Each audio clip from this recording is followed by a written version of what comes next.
I thought it'd be good to do a bit of a psychology video this time. Something I've never actually done before. This is new to me. I've not made any notes. I've not prepared. It's just an idea came to me, and I thought we'd go with this and just have a little flow. Think about why people do what they do.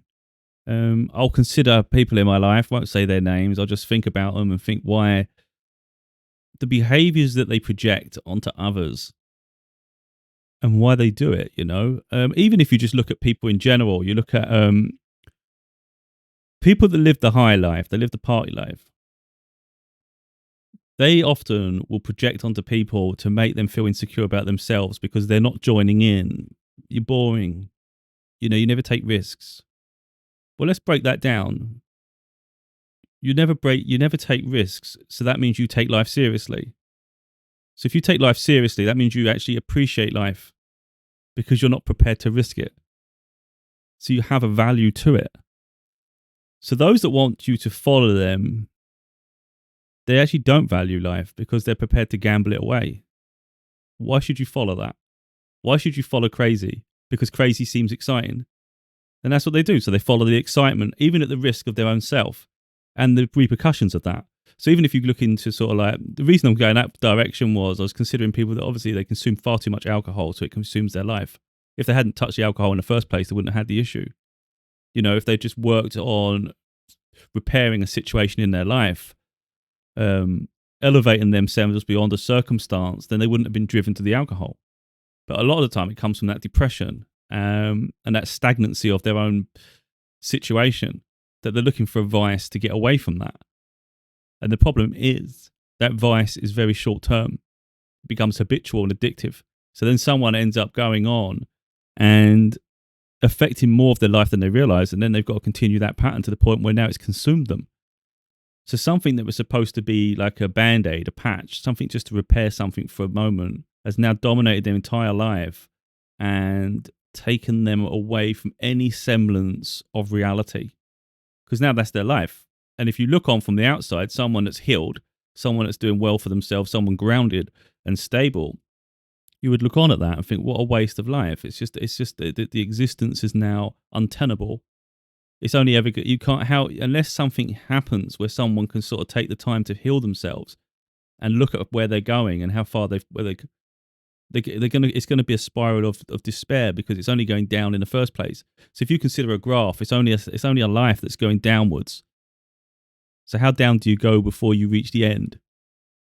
Because it's not going to magically go up. Nothing magically goes up unless we work on it, It's like that fairy's going to come from the sky and just like help you.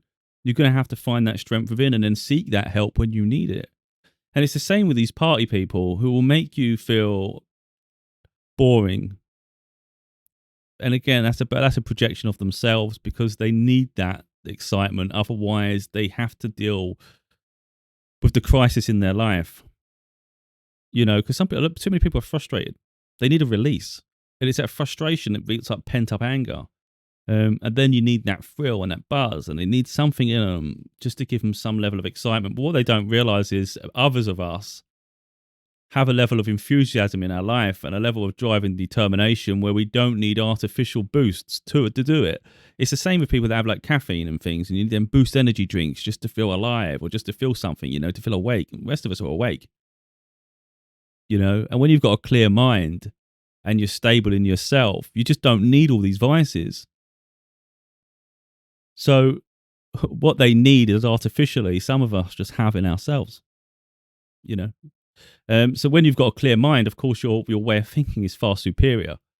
And then you can find the things you enjoy and you actually embrace it. So like, think of this, if you compare it, someone walks through a meadow, a country meadow, it's nature, it's beautiful. You feel free, you feel liberated.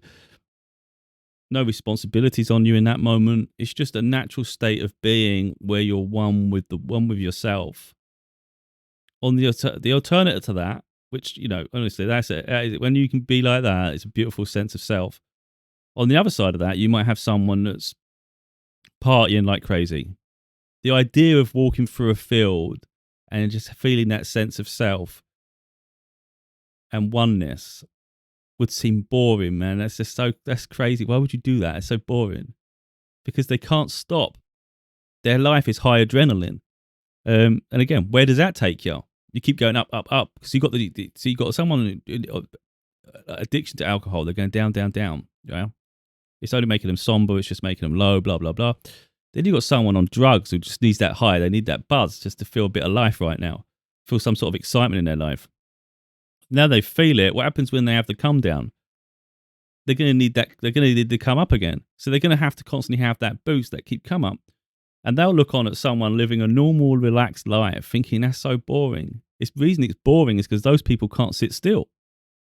Someone that can't sit still can't appreciate that moment of self, can they? Because their mind would just be going crazy and they'll be frustrated and they'll probably be like tapping their legs or doing something where they just can't be one with themselves. But that's where you have to do there's a lot of work that goes into becoming a stable sense of self. Most people are not just born like it. You know, might have a confidence and aura about you. For instance, with me, I've never been persuaded by people. I've always been quite stubborn and stoic. So like where all my family really, apart from me and my mum, they've all smoked cigarettes. Every single one. They got into it. And I was always like, no, I'm not interested in that. I actually enjoy being different in that regard, you know. It's like, it's a challenge. It's easy to conform, isn't it? It's so easy to conform. That's what people don't realise, especially at a young age. The ones that stand out, the ones that say, no, I don't want to do that. No, it's not an interest me. The one that's considered boring. People don't realise it actually takes an incredible amount of self-control and strength to do that when every bit of peer pressure is pulling you towards just joining in.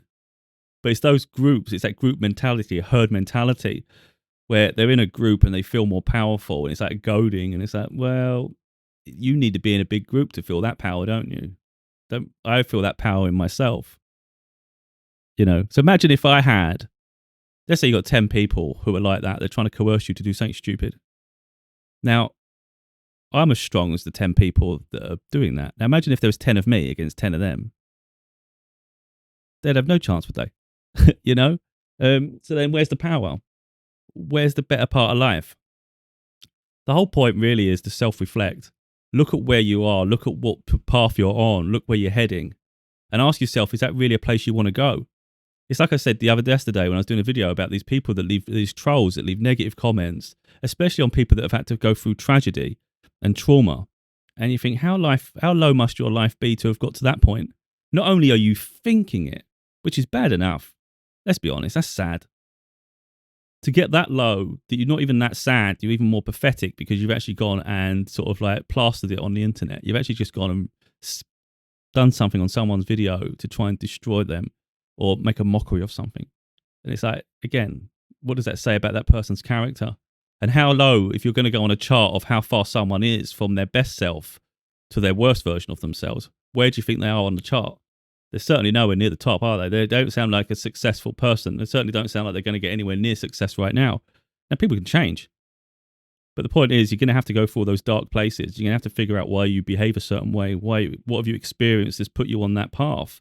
For instance, were you bullied at school, so now you are projecting onto other people? So if you was bullied at school, are you taking it out on other people now?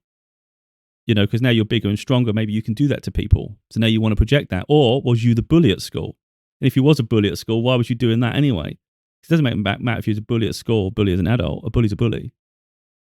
Why are you a bully? Because it can't be from a position of confidence, because when you're truly confident in yourself, you don't have to bring anyone else down, because no one's a threat. You're not seeing anyone as a threat. If anything, you're looking to people to collaborate with and even support and help bring people up. So if you're trying to lord over someone, there's an insecurity in that, and that you have to be the top alpha. You have to be the power. You have to have the control. Because any threat of that just it threatens that control and dominance, doesn't it? You have to be number one. But why have you got to be number one? Why to be number one, people have to be below you? Why has someone got to be below you for you to feel good about yourself? You know, it goes full circle. It really does. And that's where you got to try and figure that out. Where is this need come from? Because we should just be aiming to be the best version of ourselves.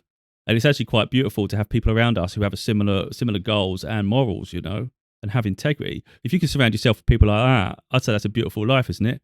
That you're not actually a threat to each other and you can appreciate each other's abilities and be supportive of one another. I think that's far better than being a dominant leader who's intent on just trying to bring people down. Like I could go on all day with this. I only intend to just explore it a little bit, really open people's minds to why they do what they do, and focus on trying to elevate themselves and build a better life. Really, hopefully, I've done something like